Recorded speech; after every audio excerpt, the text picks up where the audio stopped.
네, 발표 시작하겠습니다. 안녕하십니까? 저희는 도시데이터 센서 환경정보 기반의 금천구 폭염 취약지역 탐색에 대해 발표할 팀 UDAP입니다. 먼저 목차는 주제 선정 배경, 분석 방법, 분석 결과, 결론 순으로 진행하겠습니다. 먼저 주제 선정 배경입니다. 최근 유례없는 기후변화와 함께 도시 열섬 현상은 더욱 강화되고 있습니다. 이에 따라 우리나라에서도 폭염에 대한 피해가 지속적으로 발생하고 있습니다. 이에 맞물러 인구 구조의 변화와 고령화 등으로 인해서 노인과 1인 가구 또한 증가하고 있는 상황입니다. 하지만 이들은 경제적, 사회적으로 취약할 뿐 아니라 여러 재난이나 폭염과 같은 환경 요소에 있어서도 상대적으로 취약한 상황입니다.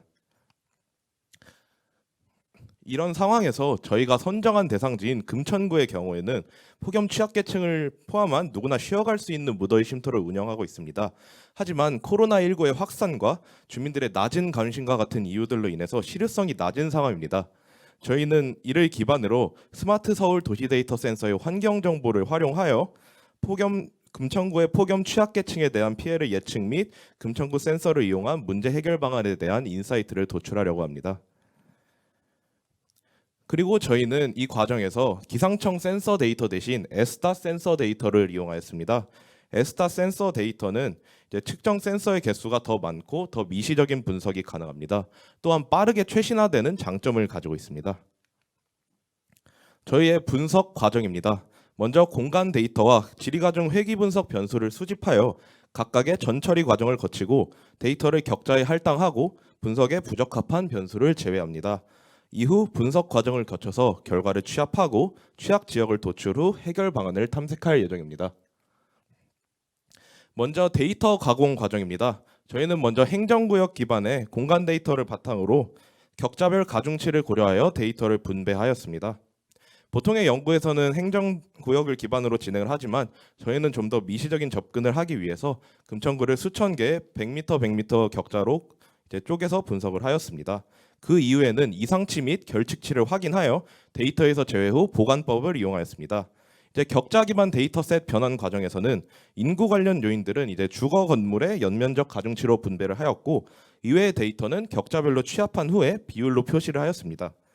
마지막으로 핫스팟 분석에 이용할 체감 온도의 경우 체감 온도 식을 이용해서 산출을 하였습니다. 행정동별 지리과정 회귀 분석 데이터셋 구축 과정에서도 앞선 데이터 구축 과정과 마찬가지로 바로 결합할 수 있는 것은 결합을 진행하였고 특정 데이터들의 경우에는 수식과 평균을 이용하여 정리한 후에 데이터셋 구축을 마무리하였습니다. 그리고 저희는 이렇게 구축한 데이터셋을 앞선 격자 데이터를 활용하여 열섬 심화 지역을 먼저 탐색하였습니다. 아크GIS에서 제공하는 스페이스 타임큐브와 이머징 핫스팟 분석 기법을 이용하여 시계열을 고려한 핫스팟 지역을 탐색하였습니다. 이를 지도상에서 살펴보면 7월 말과 8월 사이에 지도에서 보았듯이 온도가 올라가는 것을 볼 수 있는데 이는 온도가 올라갈수록 특정 지역의 군집함을 확인할 수 있었습니다. 그 이외에는 폭염의 심화 요인을 분석하기 위해서 회귀 분석 변수 선정을 진행했습니다. 좌측표는 저희가 선정한 변수에 대한 설명입니다. 앞선 과정을 통해 비교적 유의하다고 여겨지는 변수와 이와 관련된 변수들을 뽑은 후에 다중 공선성을 확인하여 최종적으로 사용할 변수들을 선정하였습니다.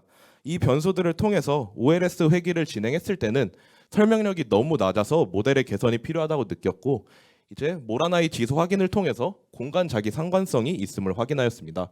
따라서 저희는 지리과정 회귀 분석을 이용하기로 시도하였습니다. 지리과정 회귀 분석에 대해 간단히 말씀드리면 공간 단위 자료 분석 기법으로 지역별로 다른 회귀 모형을 추정하여 분석합니다. 이 과정에서 지역 간 거리에 따른 가중치를 달리 두는 방식입니다. 이 모델의 결과를 확인해 본 결과 OLS 회귀 분석과 비교해서 훨씬 더 높은 설명력을 가짐을 확인하였고 저희는 지리과정 회귀 분석을 이용하기로 하였습니다. 이것은 지리과정 회귀 분석의 결과로 종속 변수인 체감 온도와 설명 변수와의 상관 계수를 지도상에서 나타낸 모습입니다. 이에 대한 특이점은 뒤에서 말씀드리도록 하겠습니다.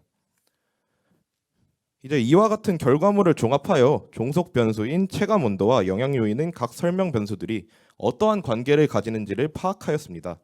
상업시설 연면적 비율, 녹지 면적, 수계 면적 비율 등은 체감 온도와 음의 상관관계를 가지고 있었고 나머지 변수들은 양의 상관관계를 가짐을 확인하였습니다.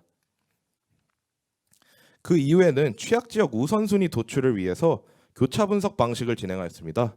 앞서 말씀드렸던 핫스팟 분석의 결과물과 총생활 인구 분포, 노인 분포, 1인 가구 분포 등의 격차 데이터셋을 교차 분석을 통해서 교차 분석을 진행하였습니다. 그 이후에는 교차한 데이터들을 기준으로 선행 연구를 참고하여 점수화를 하기 위해 분위값을 설정하였고, 사진과 같이 편향된 데이터들로 구성이 되어 있어서 등간격 구분으로 간격별로 1점씩을 두며 변수들을 점수하였습니다. 이런 점수화된 변수들을 계층별로 분석하기 위하여 취약계층을 1인 가구, 노인, 기초생활수급자로, 인구적 측면을 유동인구, 생활인구 등으로 두어 각각 가중치를 두어 분석했습니다. 이미 녹지면적, 수계면적 등은 회귀 분석에 이용했기 때문에 제거하고 진행하였습니다.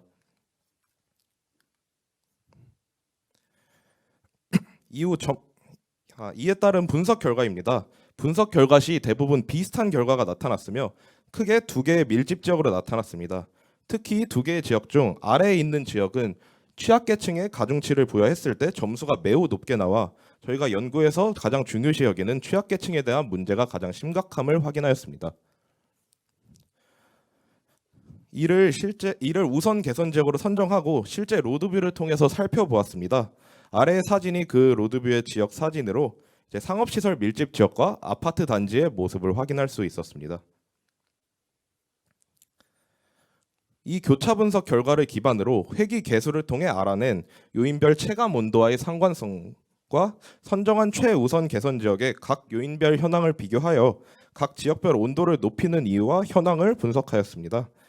그래프의 검은색 선은 각 요인의 금천군의 평균이며 초록색 반은 최우선 지역 각각의 그 요인을 설명하는 것입니다. 저희는 이러한 분석을 통해 여러 결론을 도출했습니다. 취약 지역의 격자 내에는 공통적으로 수계나 녹지 면적이 전혀 존재하지 않는 공통점을 가졌습니다. 체감 온도를 상승시키는 요인인 아동, 노인 비율 및 미세먼지와 불투수 면적 등은 취약 지역 내에서 높았으며, 따라서 미세먼지와 불투수 면적 감소에 대한 행동은 폭염 강도를 완화시킬 것입니다. 또한 격자별로 주거시설 연면적은 하나의 격자를 제외하고 모두 평균보다 높았는데, 이는 현 상황에서 주택의 추가적 공급은 도시 열섬 현상을 강화시킨다는 것을 확인할 수 있었습니다. 따라서 폭염 강도 완화를 위해서 옥상 녹지, 벽면 녹지와 같은 입체 녹지축을 형성하고 주거 연면적과 불투수 면적 증가 제한, 미세먼지 감소를 모색하는 것도 폭염 강도 완화에 도움이 될 수도 있다는 의견을 가졌습니다. 이와 관련하여 현존 운영되고 있는 정책으로는 무더위 쉼터와 그늘막 정책 등이 있습니다. 무더위 쉼터의 경우에는 기존 현황과 비교했을 때 유사한 지역도 일부 있으나 대부분 일부 요일만 운영하거나 지역적인 차이가 있었습니다. 따라서 저희 프로젝트의 결과와 비교하면 현재 무더위 쉼터를 증설하거나 운영 요일을 조정하여 늘리는 등과 같은 방안을 고려할 수 있습니다. 또한 앞서 빅데이터 캠퍼스의 그늘막 추가 입지 선정 연구에서는 유동인구와 도로 한정 분석으로 다양한 요인들을 고려하지 않아 저희의 시공간적 분석, 계층에 따라 시나리오를 설정한 것과 같이 본 프로젝트와는 차이가 존재했습니다. 선행 연구와 비교했을 때 의의를 종합하면 지구온난화로 매해 늘어가고 있는 폭염 기간 동안 취약계층의 폭염 피해가 없도록 폭염 대책 수립 시 고려할 수 있을 것 같습니다. 또한 해당 지역뿐만 아니라 서울시 전체적으로 무더위 쉼터 및 그늘막 운영 현황을 살펴보며 사회적 거리두기가 해제된 상황에서 시민 안전을 위해 다양한 접근법이 필요합니다. 마지막으로 기대 효과와 한계점을 통해 발표를 마무리하겠습니다. 본 프로젝트의 기대 효과로는 분석을 통해 알아낸 체감 온도에 영향을 주는 다양한 요인들과 각 요인들이 얼마나 영향을 주는지에 대한 정보는 더 효율적인 방안 수립을 위해 고려될 수가 있었습니다. 다만 개인정보 문제로 인해 스마트 플러그 위치 정보를 사용하지 못해서 1인 가구에 대한 더 정밀한 분석이 불가능했습니다. 또한 각 행정동별 데이터를 임의의 가중치로 격자별로 부여하여 정확한 기준에 따른 배분이 불가능했습니다. 또한 자료 수집의 문제로 일부 데이터는 코로나 이전 데이터를 이용하는 등 시점의 문제가 있었습니다. 마지막으로는 중심 데이터였던 에스타 센서 데이터는 반출이 불가능해 데이터 구성에 어려움을 겪었습니다. 저희가 사용한 데이터 목록표입니다. 이상으로 발표 마치겠습니다.